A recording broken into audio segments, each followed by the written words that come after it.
je m'imaginais entrepreneur, j'ai toujours été en fait. J'ai toujours été un touche-à-tout. Donc j'ai toujours fait beaucoup de choses et j'ai toujours été entreprenant en tout cas. Je m'aperçois maintenant que c'était assez naturel. Quand j'avais 16 ans, je ne m'imaginais pas entrepreneur. Néanmoins, j'ai toujours aimé faire des projets. Et l'acte de création fait partie des éléments moteurs en moi, ça me donne de l'énergie.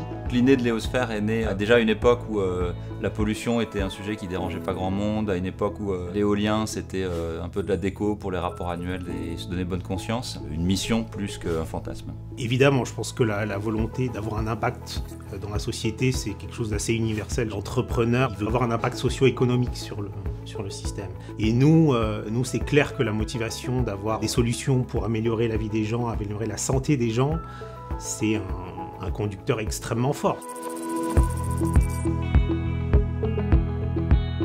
Alors le moteur de l'entrepreneuriat, je pense que chacun a le sien. On entend souvent que les entrepreneurs ont une idée en tête, c'est de s'enrichir, de devenir Bill Gates ou Zuckerberg. Je pense que c'est pire que ça en réalité, puisqu'au départ un entrepreneur c'est quelqu'un qui fait un pari. Il parie qu'un nouveau concept va plaire à beaucoup de monde. Il veut gagner ce pari. L'essence dans le moteur, c'est résoudre des problèmes compliqués en équipe.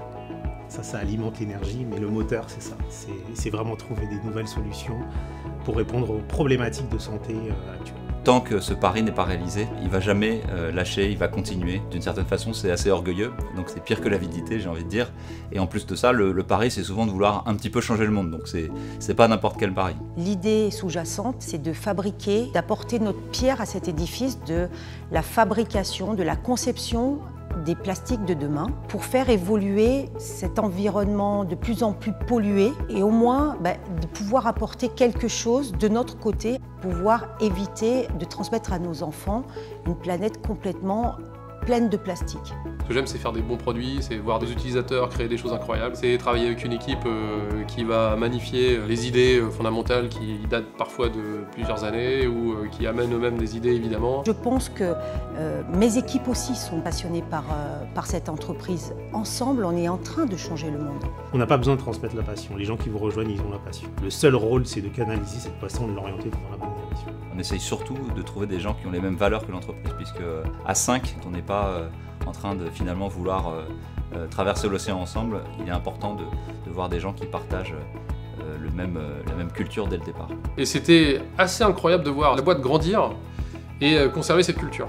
C'était fantastique. Donc ça vraiment, je pense que c'est une incroyable réussite, c'est vraiment d'avoir créé une équipe qui globalement tire dans le même sens et avance dans le même sens, bien qu'on soit répartis dans tous les sens. Alors ce qui nous pousse à aller plus loin, c'est l'instinct de survie.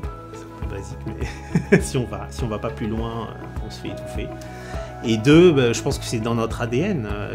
Vous avez parlé de notre moteur, c'est d'avoir un impact concret sur la santé des gens. On ne peut pas s'arrêter en chemin. Je trouve que le plus important, c'est de faire le concours. Souvent, c'est des gens assez passionnés, ouais.